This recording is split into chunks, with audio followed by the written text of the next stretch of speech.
हमारे सभी YouTube family को बहुत बहुत जय जय श्री सीताराम। आजकल देश के हालात कुछ ठीक नहीं चल रहे हैं, और जब देश के हालात ठीक नहीं चलते हैं तब अपेक्षा रहती है मीडिया से और न्यायिक प्रणाली से, राजनीतिज्ञों से। और जब ये सब अपना काम ठीक नहीं करते तब प्रयास ये किया जाता है कि साधु संत कुछ बोलें, क्योंकि चाहे जगत गुरु शंकराचार्य का दौर रहा हो, जब अपने धर्म की रक्षा के लिए नागा साधुओं ने अपने प्राणों की बाजी लगा दी थी, या फिर 1857 का वो दौर रहा हो जब सन्यासियों ने अपने प्राणों की बाजी लगा दी थी, सिर्फ देश के सम्मान के लिए, देश की संस्कृति और परंपराओं को बचाने के लिए। लेकिन आजकल ऐसा लग रहा है कि अंधेर नगरी चौपट राजा। जब भी हम किसी नेता के बारे में सोचते हैं तो हमारे मन में पंडित जवाहरलाल नेहरू की छवि उभरती है। क्रांतिकारियों के बारे में जब सोचते हैं तो चंद्रशेखर आजाद, भगत सिंह, नेताजी सुभाष चंद्र बोस की छवि उभरती है, बालकृष्ण गंगाधर की छवि उभरती है, लोकमान्य तिलक की छवि उभरती है, लाल बहादुर शास्त्री की छवि उभरती है। हम ये सोचते हैं कि ये लोग देश का कुछ बुरा नहीं होने देंगे, लेकिन आप इस आवाज को सुनिए। इस आवाज को सुनने के बाद में आप पहचान ही जाएंगे कि मैं किसकी बात कर रहा हूं। मुझे इस मिट्टी की मैं देश नहीं मिटने दूंगा। साथ सुनिए आवाज। ये आवाज है हमारे देश के प्रधानमंत्री नरेंद्र दामोदर दास मोदी जी की। जब वह सत्ता में 2014 में आए तब सभी ने उन्हें जी भरकर प्यार दिया, और उन्होंने भी पूरे, जिसे कहना चाहिए, अपना बनकर वोट मांगा कि जो भी आप वोट देंगे बीजेपी को वो मेरे पास तक आएगा। उन्होंने पहला इंटरव्यू दिया कि मैं जब देखता हूं कि आधा ग्लास भरा हुआ है तो लोग आधे सोचते हैं कि आधा भरा हुआ है, लेकिन मैं देखता हूं कि लोग सोचते हैं कि आधा खाली है, मैं सोचता हूं कि आधा भरा हुआ है। बहुत मतलब उन्होंने अच्छी अच्छी बातें की। उन्होंने जब सत्ता में आए रुपया को मजबूत करने की बात की, पेट्रोल को कम करने की बात की, एलपीजी को कम करने की बात की, उनके दाम को, सभी का साथ और सभी के विकास की बात की, बेटी बचाओ बेटी पढ़ाओ की बात की। सभी ने सोचा कि अब वो सोने की चिड़िया वाला दौर आने वाला है कि जब सब कुछ ठीक हो जाएगा। लेकिन कहते हैं ना कि झूठ के पांव नहीं होते और झूठ की हाथी एक बार चढ़ती है। हालांकि झूठ के पांव तो हमने देख लिए कि नहीं होते, लेकिन जहां पर झूठ की हाथी बार बार चढ़ाई गई और भारत के भोले भाले कहूं या बेवकूफ लोगों ने बार बार ये सोचकर कि ये सुधर जाएंगे। सलमा आगा का एक गीत है, दिल के अरमा आंसुओं में बह गए, उसके अंदर एक लाइन आती है कि उनके हर दिए गए जख्म को हम इसलिए सह गए शायद वो सुधर जाएंगे, लेकिन नहीं, यहां सुधरने की कोई संभावना नजर नहीं आ रही। बड़े से बड़ा क्राइम करने वाला, बड़े से बड़ा रेपिस्ट इनकी पार्टी में जाकर बिल्कुल पाक साफ हो जाता है। हर सत्ता ये कह रही है। हमें बड़ा गर्व था कि हम गलत नहीं हो सकते, हमने एक ऐसे नेता को चुना है जिसके होते हुए हमारे देश के सम्मान पर कोई उंगली नहीं उठा सकता। लेकिन आज देश के लोगों के हित की बात करने वालों का एनकाउंटर कर दिया जाता है। राम भक्त बनकर राम जी के ही मंदिर में चोरी कर ली जाती है, और अब एक ऐसा जबरदस्त प्रोपेगेंडा चलाया जा रहा है कि अब पेट्रोल में इथेनॉल पहले 50%, फिर 85%, अब 100% लेकर आया जाएगा। आप जरा इस वीडियो को देखिए, आपको मालूम पड़ेगा कि ये एथेनॉल हमें क्या सबक देकर जाएगा।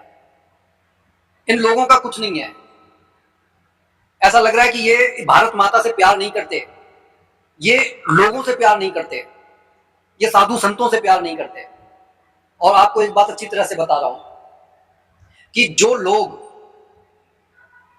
रोटी, कपड़ा, मकान, नौकरी और खेत खलिहानों के विकास की बात नहीं करते, चिकित्सा की बात नहीं करते, इन सबसे इतर सिर्फ धर्म के लिए ही बात कर रहे हैं, धर्म के नाम पर लोगों को लड़वा रहे हैं, आप ये मानकर चलिए कि उस देश का पतन निश्चित होता है। आज हमारा देश उस चौराहे पर आकर खड़ा हो गया जिस पर एक बार जर्मनी के तानाशाह हिटलर ने उसको लाकर खड़ा कर दिया था, और सभी लोग तालियां बजा रहे थे कि हिटलर ने देश के सम्मान को बढ़ा दिया। लेकिन यहां पर तो जानते बूझते एक बाहर का व्यक्ति हमारे को कहता है कि मैं आपको ये अवसर दे रहा हूं कि आप 1 महीने तक रूस से तेल ले सकते हैं। एक ऐसा व्यक्ति कह रहा है बाहर का, जो ये कह रहा है कि नहीं, अब आप तेल नहीं लेंगे, जो तेल लेंगे वो इस कीमत पर लेंगे।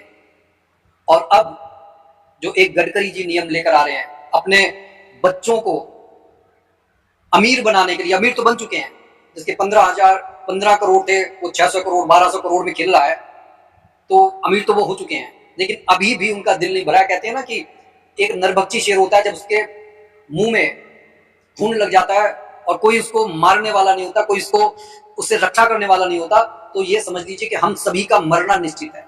और अगर मरना निश्चित ही है तो फिर कम से कम सवाल पूछने में क्या जा रहा है? सवाल पूछकर मरेंगे तो ये संतुष्टि तो रहेगी कि हमने पूछा, जैसे भरत तिवारी मर गए और आज उनको क्या कहा जा रहा है कि वो तो साला आतंकवादी था। खैर, मेरी आज की ये जो मुख्य वीडियो उस जमीन के लिए है जिस जमीन को बचाने के लिए बहुत सारे क्रांतिकारी मर गए।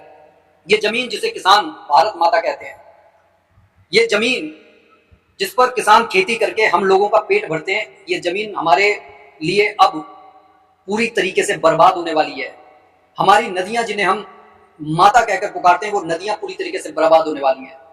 किस तरीके से बर्बाद होने वाली हैं, आप जिस वीडियो को देखिए आपको सब कुछ समझ में आ जाएगा। आजकल हर जगह एक ही शोर है, पेट्रोल में एथेनॉल मिलाओ और पॉल्यूशन भगाओ। इसे दुनिया का सबसे बड़ा ग्रीन फ्यूल बताया जा रहा है। लेकिन क्या हो अगर मैं आपसे कहूँ कि इस हरियाली के पीछे कुदरत का सबसे भयानक काला राक्षस पल रहा है, एक ऐसा खौफनाक सच जिसे कोई नहीं बता रहा। हम अपनी गाड़ियों से धुआं कम करने के चक्कर में अपने ही देश की जमीन और नदियों को एक जहरीले काले समंदर में डुबोने जा रहे हैं। मिलिए इको फ्रेंडली फ्यूल के सबसे डरावने डिजास्टर स्पेंट वॉश यानी काला पानी से। एथेनॉल बनता कैसे है? गन्ने या अनाज को सड़ाकर। लेकिन इसका विज्ञान एक बहुत बड़ा हॉरर है। जब फैक्ट्रीज में सिर्फ 1 लीटर एथेनॉल बनाया जाता है तो उसके पीछे लगभग 10 से 15 लीटर एक खौफनाक बाय प्रोडक्ट निकलता है। इसे स्पेंट वॉश कहते हैं। ये कोई आम गंदा पानी नहीं है, ये एक गाढ़ा खौलता हुआ डार्क ब्राउन या काला लिक्विड है जिससे इतनी भयानक बदबूदार सड़ी हुई गंध आती है कोई इंसान वहाँ खड़ा नहीं रह सकता। अब इस डिजास्टर का असली स्केल सुनिए। सरकार ने पहले टारगेट रखा था कि हमें देश के लिए 1000 करोड़ लीटर एथेनॉल चाहिए, लेकिन अब ये टारगेट बढ़ाकर 1500 करोड़ लीटर कर दिया गया है। जरा मैथ लगाइए, अगर 1 लीटर एथेनॉल पर 15 लीटर काला पानी निकलता है तो 1500 करोड़ लीटर एथेनॉल बनाने के लिए कुदरत के सीने पर 225 बिलियन लीटर खौफनाक काला पानी पैदा होगा। इतने काले पानी से आप पूरे के पूरे शहरों को डुबो सकते हैं। ये वो बाढ़ है जो हमारे इकोसिस्टम को निगल जाएगी। आप कहेंगे तो क्या हुआ, हम इस पानी को ट्रीट कर लेंगे। यही विज्ञान का सबसे बड़ा धोखा सामने आता है। इस काले पानी का बीओडी बायोलॉजिकल ऑक्सीजन डिमांड और सीओडी यानी केमिकल ऑक्सीजन डिमांड इतना ज्यादा होता है कि ये आक्षरिक रूप से एक ऑक्सीजन वैम्पायर है। अगर इसकी एक बूंद भी नदी में जाए तो ये पानी की सारी ऑक्सीजन खींच लेता है और लाखों मछलियां तड़प कर मर जाती हैं। और अगर फैक्ट्रियां इसे करोड़ों रुपए लगाकर ट्रीट कर भी लें तो भी इस काले पानी से जो सॉलिड वेस्ट निकलेगा वो पहाड़ों जितना बड़ा होगा, क्योंकि विज्ञान का नियम है कचरा कचरा ही रहता है, चाहे वो लिक्विड हो या सॉलिड। आखिर ये 225 बिलियन लीटर काले पानी का ठोस जहर जाएगा कहाँ? ये हमारी उसी उपजाऊ जमीन में गाड़ा जाएगा जहाँ हम अपना खाना उगाते हैं। इसके अंदर मौजूद भारी मेटल्स और एसिड मिट्टी के सारे अच्छे बैक्टीरिया को जलाकर राख कर देंगे। हम गाड़ियों का पॉल्यूशन तो कम कर लेंगे, लेकिन हमारे पास पीने के लिए साफ नदियां और खाना उगाने के लिए जिंदा मिट्टी नहीं बचेगी। हम हवा बचाने के लिए जमीन का कत्ल कर रहे हैं। एथेनॉल की